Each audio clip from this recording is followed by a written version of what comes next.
मैं सौरभ कुमार एक बार फिर से आपके अपने इस ठोस अवस्था नामक वीडियो लेक्चर में आप सभी का बड़े तहे दिल के साथ स्वागत करता हूं। दोस्तों, जैसा कि आप जानते हैं कि पिछले वीडियो लेक्चर में हमने एकक कोष्ठिका के प्रकार के बारे में अध्ययन किया था और जो कि उसमें हमने उनके 4 प्रकार पढ़े थे। कौन कौन? आद्य एकक कोष्ठिका मतलब कि एससीसी, उसके बाद अंतः केंद्रीय एकक कोष्ठिका मतलब कि बीसीसी, उसके बाद फलक केंद्रीय एकक कोष्ठिका मतलब एफसीसी और उसके बाद अंत्य केंद्रीय एकक कोष्ठिका मतलब कि ईसीसी। बात क्लियर हुई कि नहीं? तो इसे आगे बढ़ाने से पहले हम कल जो जिन चीजों पे बात की थी उस पे कुछ बात करना चाहेंगे। जैसा कि था, पहला हमारा था एससीसी। एससीसी में क्या होता है कि प्रत्येक कोनों पर एक एक कण उपस्थित होता है। बात क्लियर हुई? प्रत्येक कोनों पर एक एक कण उपस्थित होता है, कुछ इस प्रकार से होगा। और जब उनका जो बाहरी भाग अलग अलग कट कर दिया जाएगा, मतलब उसमें प्रभावी कणों की जब संख्या देखी जाएगी तो कुछ इस प्रकार होगा। बात समझ में आई? ठीक है।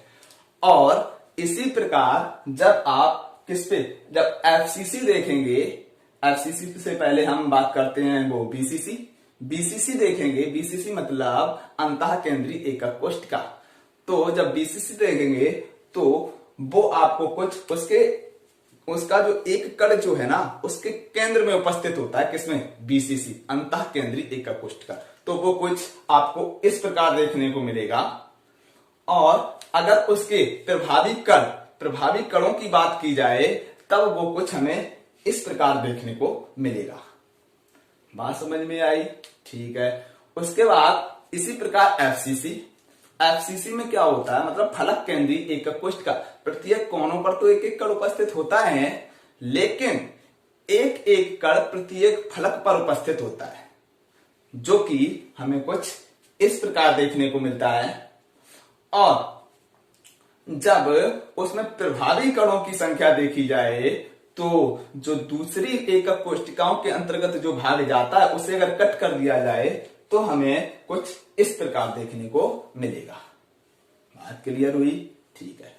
अब हम आगे बढ़ते हैं। आज हम लेके आए हैं आपके लिए एकक कोष्ठिका और क्रिस्टल समुदाय के रूप में संभव विविधताएं।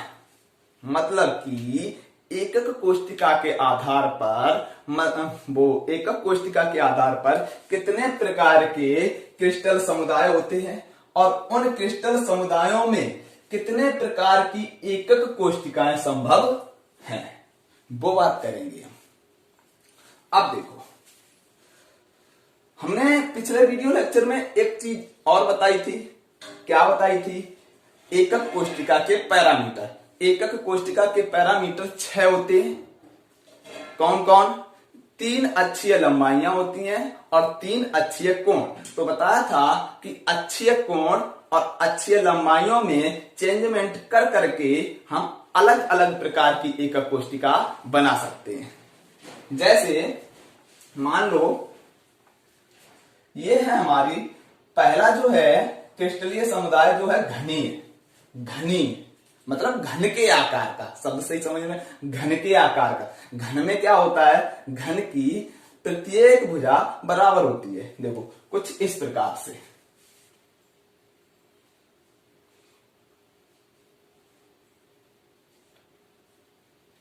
टेढ़ा मेढ़ा बन जाए, थोड़ा एडजस्ट कर लेना।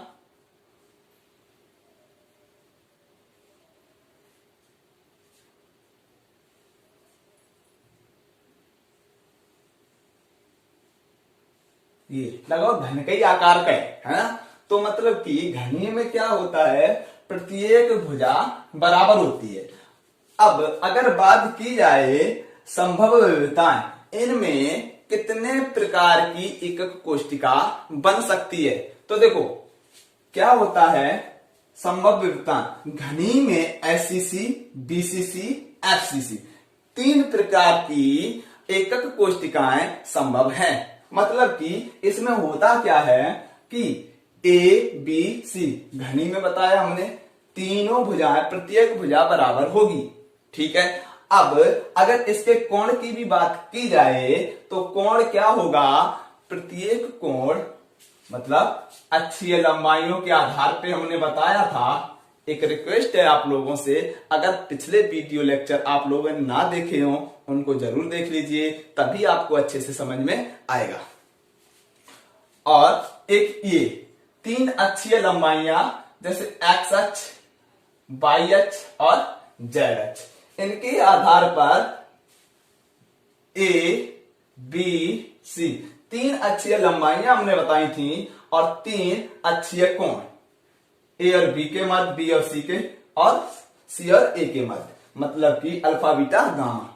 तो हम कहना चाहेंगे घनी में क्या होता है कि ए बी सी तीनों भुजाएं बराबर होती हैं और अक्षीय कोण जो होते हैं ना अल्फा बीटा गामा, प्रत्येक कोण 90 डिग्री का बनाता है। इसका प्यारा सा एग्जांपल है NaCl, सोडियम क्लोराइड और कॉपर। बात क्लियर हुई? ठीक है, अब देखो उसके बाद आता है द्विसम लंबाक्ष।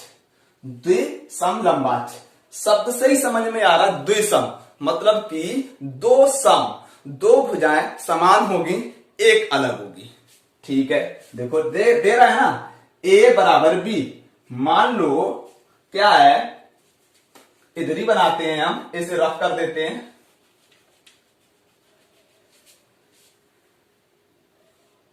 कोई दो भुजाएं बराबर होंगी,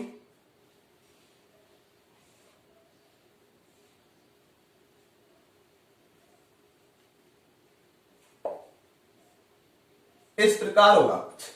देखो देखने को लग रहा है ना, मतलब कि कोई दो भुजाएं बराबर होंगी और एक भुजा कोई, मतलब सी मान लो कोई एक भुजा डिफरेंस होगी, मतलब उन दोनों के बराबर नहीं होगी। बात क्लियर हुई? और इसमें इसका प्रत्येक अल्फा बीटा गामा प्रत्येक कोण 90 डिग्री का ही बनेगा।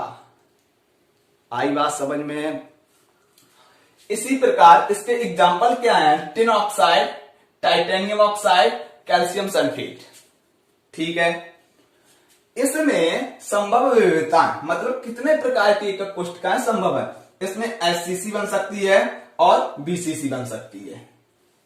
बात क्लियर हुई कि नहीं? ठीक, अब आता है विषम लंबाक्ष। विषम शब्द में ही आ रहा, विषम मतलब कि अलग अलग, इसमें कोई भी भुजा एक दूसरे के बराबर नहीं होगी। प्रत्येक भुजा, तीनों भुजाएं मतलब ए और बी और सी तीनों भुजाएं अलग अलग प्रकार की देखने को मिलेंगी। जैसे कि मान लो इधर बनाते हैं, ये भुजा कहीं गई, ये ऐसे आ गई, ये ऐसे आ गई, ये ऐसे आ गई, ऐसे। देखो क्या देखने को मिल रहा है आपको, एक भी भुजा मतलब कि तीन भुजा बताई थी, एक ये वाली भुजा ले लो और एक ये ए बी और एक ई सी, मतलब कि ए बी सी एक भी भुजा समान नहीं है, तीनों भुजाएं अलग अलग है। तो इसलिए इसकी अक्षीय लंबाइयां क्या कह रहा है, ए बी सी एक भी भुजा एक दूसरे के बराबर नहीं होगी। लेकिन इसके कोण जो है ना, ये कोण alpha beta gamma, alpha beta gamma क्या होंगे, प्रत्येक कोण 90 डिग्री का होने वाला है। इसके एग्जाम्पल हैं पोटेशियम नाइट्रेट, पोटेशियम नाइट्रेट और बेरियम सल्फेट। ठीक, आगे बढ़ते हैं। आगे है षटकोणी, मतलब कि यह षटकोण के आकार का होगा और हाँ इसमें आपकी चारों एकक कोष्ठिकाएं संभव हैं, एससीसी, बीसीसी, एफसीसी, ईसीसी, मतलब कि चारों प्रकार की एकक कोष्ठिकाएं संभव हैं। ठीक, हम बात करते हैं षटकोणी। षटकोणी में एक ही प्रकार की वो जो विविधता है वो संभव है, कौन, वो भी एससीसी, आद्य एकक कोष्ठिका। ठीक है, इसकी जो अक्षीय लंबाइयां हैं इसमें क्या होता है, ए और बी तो बराबर होगी, ए और बी तो बराबर होगी, लेकिन सी बराबर नहीं होगी। इसके कोण की बात की जाएगा तो अल्फा बीटा बराबर ये तो 90 डिग्री के होंगे, लेकिन गामा कोण 120 डिग्री का बना रहा होगा।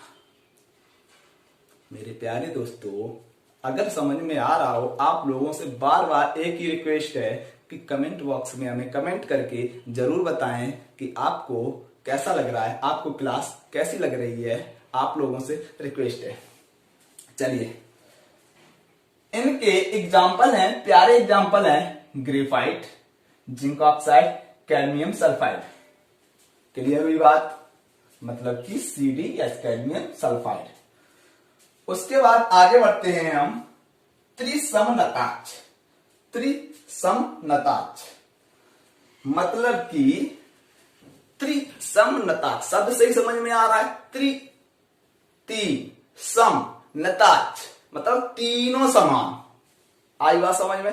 त्रिसमनताक्ष मतलब कि ए बराबर बी बराबर सी। सही बात है। त्रिसमनताक्ष का मतलब तीनों भुजाएं बराबर।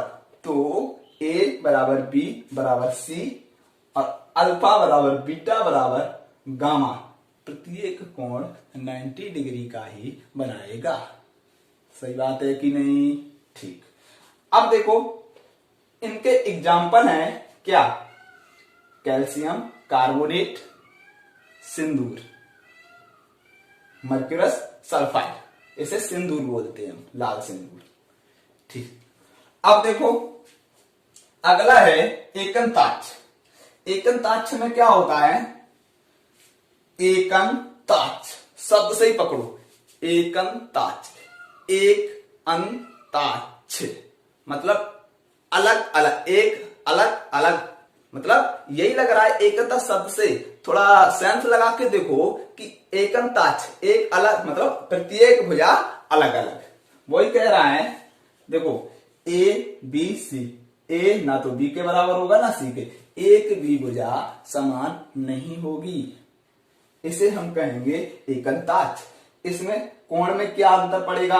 अल्फा बराबर बीटा बराबर गामा 90 डिग्री, अल्फा और गामा तो 90 डिग्री का बना रहे होंगे, अल्फा और गामा 90 डिग्री बना रहे होंगे, लेकिन बीटा कोण जो है वो 90 डिग्री का नहीं हो सकता है। अन्य अलग कोई भी दूसरा हो सकता है, 120 का बना रहा होगा, 140, 145 कुछ भी बना सकता है, लेकिन 90 डिग्री का कोण नहीं बनाएगा। कौन? बीटा। क्लियर? इसका एग्जाम्पल है क्या? गंधक, सोडियम सल्फेट और 10 अणु जल के गंधक बोलते हैं इसे। उसके बाद आगे देखो, त्रिनताक्ष, और इसमें दो प्रकार की एकक कोष्ठिकाएं संभव है। कौन कौन? SCC, ECC। ठीक। अब त्रिनताक्ष, त्रिनताक्ष, तीनों नताक्ष मतलब तीनों भुजाएं समान नहीं होंगी। देखो ना ए बी सी, एक भी भुजा बराबर नहीं है। उसके बाद ना अल्फा बीटा गामा, एक भी कोण 90 डिग्री का नहीं बनाएगा, तीनों कोण अलग अलग बनाएंगे, इसलिए इसे कहते हैं त्रिनताक्ष। इसमें एक ही प्रकार की एकक कोष्ठिका संभव है, जो कि है SCC। अब देखो एग्जाम्पल क्या है? प्यारे एग्जाम्पल, पोटेशियम डाइक्रोमेट K2Cr2O7, उसके बाद बाइबोरेट H3BO3। क्लियर हुई बात? अब देखो थोड़ा इसे रफ करते हैं।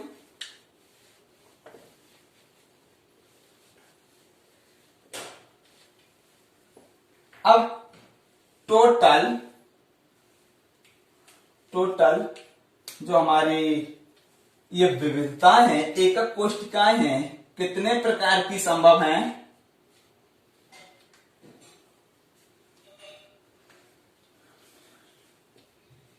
देखो 1 2 3 4 5 6 7 8 9 10 11 12 13 14।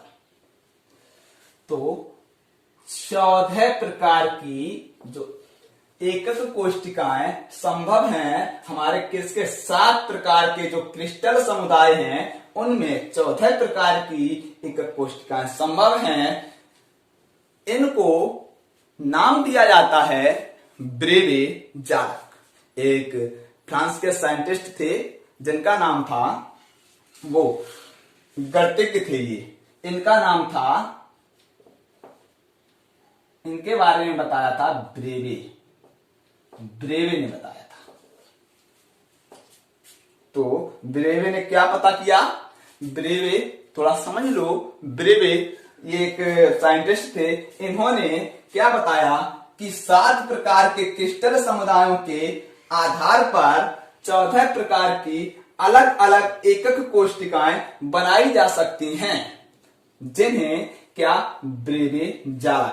जिन्हें ब्रेवे जालक नाम दिया गया। आई बात समझ में?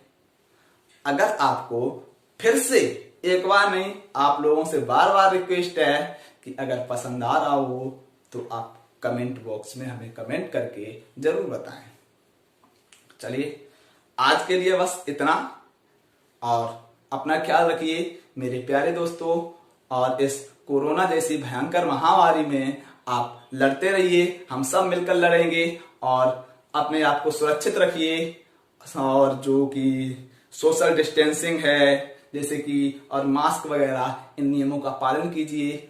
और हम जो ये कोरोना है इससे लड़ेंगे, डटकर लड़ेंगे। ठीक है, आज के लिए बस इतना ही।